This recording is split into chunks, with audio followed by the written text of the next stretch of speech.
পুনরুত্থান হওয়ার পর সেখানে সবাইকে যখন আল্লাহ সমবেত করবে, এটাকে বলা হয় হাসর। বলেন এটাকে কি বলা হয়? ওই আমরা বলি না হাসরের মাঠ, হাসরের মাঠ, এটাকে বলা হয় হাসর। সবাইকে আল্লাহ সমবেত করবে। সবাইকে বলতে আল্লাহরে যারা বিশ্বাস করে তাদেরকেও, আল্লাহকে যারা বিশ্বাস করে না তাদেরকেও। সেদিন অবিশ্বাসীরা বুঝতে পারবে পুনরুত্থান আছে না নাই। সূরা বাকারার 148 নম্বর আয়াতে আল্লাহ বলেন, আইনামা তাকুনু ইয়াতি বিকুমুল্লাহু জামিআ।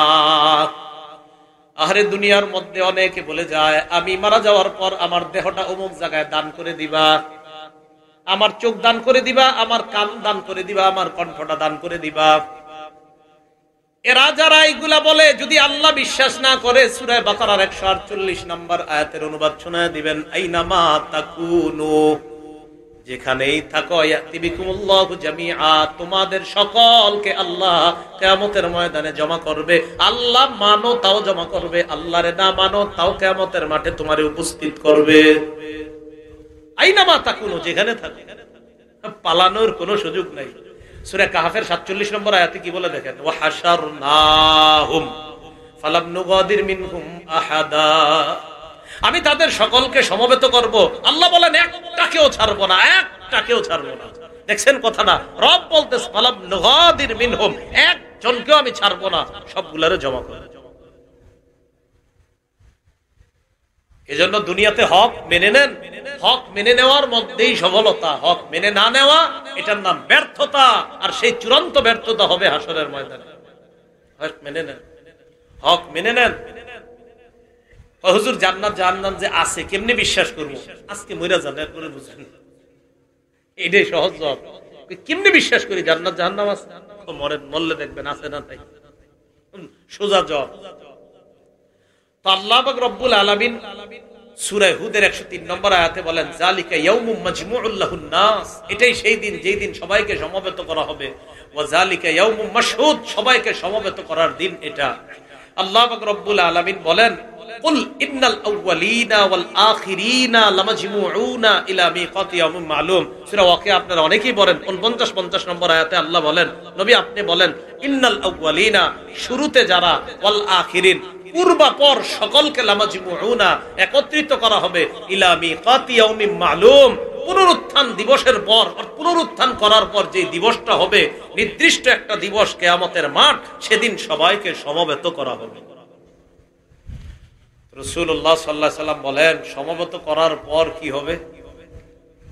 সমবেত করার পর কিছু কিছু মানুষ ঘামাবে এমন ভাবে, তার ঘাম হাঁটু পরিমাণ, কোমর পরিমাণ। এক বর্ণনায় নবী বলেন, হাত্তা ইয়াবলুগা আযানা, পরিমাণ যাবে। কারো কারো ঘাম 70 জিরা, 70 গজ পর্যন্ত ছড়ায়া যাবে ঘাম। এই ভয়ঙ্কর পরিস্থিতির মধ্যে যখন মানুষ থাকবে, মানুষ পড়বে, তখন মানুষগুলার এমন অবস্থা হবে। সহিহ বুখারীর 4712 নম্বর হাদিসে আছে, ফায়াবলুগুন নাস মিনাল গাম্মি ওয়াল কারব মা লা ইউতিকুন ওয়া লা ইহতামিলুন, অসহনীয় যন্ত্রণার মধ্যে পড়ে যাবে মানুষ। নবী বলেন, শোনো, সেদিন জানো, সর্বপ্রথম তোমাদের এই বিপদের সময় যিনি সুপারিশ করে নেতা হবে আদম সন্তানের, সে হলো আমি মুহাম্মদ সাল্লাল্লাহু আলাইহি ওয়াসাল্লাম। নবীজি বলছেন, আনা সাইয়্যিদুন নাস, আমি হব মানুষের নেতা সেদিন। আর মুসলিম শরীফের হাদিসে, আনা সাইয়্যিদু ওয়ালাদি বানি আদম, আদম সন্তানের নেতা হব কিয়ামতের ময়দানে। আল্লাহ আমাকে আদম সন্তানের নেতা বানাবেন। সূরা হুদে আল্লাহ বলেন, তারপর কিয়ামতের মাঠ কায়েম হবে, বিচার ব্যবস্থা হবে। একদল সৌভাগ্যবান আর একদল হবে হতভাগা। সৌভাগ্যবানদেরকে আল্লাহ বলেন, ফামিনহুম শাকিয়্যু ওয়া মিনহুম সাঈদ, একদল হবে হতভাগা আর একদল হবে সৌভাগ্যবান। ফাআম্মাল্লাযীনা শাকু ফাফিন নার, যারা হতভাগা তারা জাহান্নামে যাবে। ওয়া আম্মাল্লাযীনা সুইদু ফাফিল জান্নাহ, যারা সৌভাগ্যবান তারা চিরস্থায়ী জান্নাতের মধ্যে থাকবে। সর্বশেষ কথা, এই জীবনে এখানে আমরা যারা আছি, একদম পুরা ইয়াকিন থেকে বলেন, আমরা মারা যাব না? সবাই। আমাদেরকে যখন আবার পুনরুত্থান করবে, তখন তো আবার আমরা জীবন পাবো। সেই জীবনের কিন্তু আর মরণ নেই। সেই জীবনের কি নেই? আচ্ছা, আমরা মাঝে মাঝে কই না, এই মইরা গেলাম রে, এরকম বলি না অনেক সময়, মানে ব্যথা পাইতেছি, বিপদ। একটু মন দিয়ে শুনেন কথাটা। হাসর হওয়ার পর আবার যখন পুনরুত্থান হবে তখন মরে গেছি রে এই গজব আসবে অনেকের উপর, কিন্তু মরবে না। আল্লাহ বলেন ওয়ায়াতিহিল মাউতু মিন কুল্লি মাকান, মরণ সব দিক থেকে আসবে, ওমা হুয়া বিমাইয়িত, কিন্তু সে মরবে না। এর মানে মরার যন্ত্রণা আসবে। আগুনে যখন পুড়ে আমরা কি বলি, আগুনে পুড়তে পুড়তে আরে লোকটা মরতেছে, তখনও তার জীবন আছে, শেষ হয়ে গেলাম, এক সময় তার প্রাণটা চলে যায়। জাহান্নামে যারা জ্বলবে, আগুনে পুড়বে, মনে হবে এই তো মরে গেলাম। আল্লাহ কয় না না না, মরে যাবা মনে হবে, মরবা না। ওমা হুয়া বিমাইয়িত, না মরবা না। কেন মরবে না? জান্নাত জাহান্নামীদেরকে আল্লাহ ডাইকা বুখারীর কিতাবুর রিকাকে ইমাম বুখারী আনছেন হাদিসটা, কোমল হওয়া অধ্যায়। আল্লাহ একটা প্রাণীকে উপস্থিত করবেন, করার পর এই প্রাণীকে জবাই করে বলবেন এই মরণের আজকে মরণ হয়ে গেছে, মরণের মরণ হয়ে গেছে। জান্নাতীদেরকে বলবে, জান্নাতীরা খুলুদুন, চিরস্থায়ী সার্টিফিকেট দিয়ে দিলাম, লা মাউতা ফিহা, আর মরণ নাই, বাস আয়েশ করতে থাকো। জাহান্নামীদেরকে বলবে খুলুদুন লা মাউতা ফিহা, চিরস্থায়ী জাহান্নামে থাকো, আর মরণ হবে না।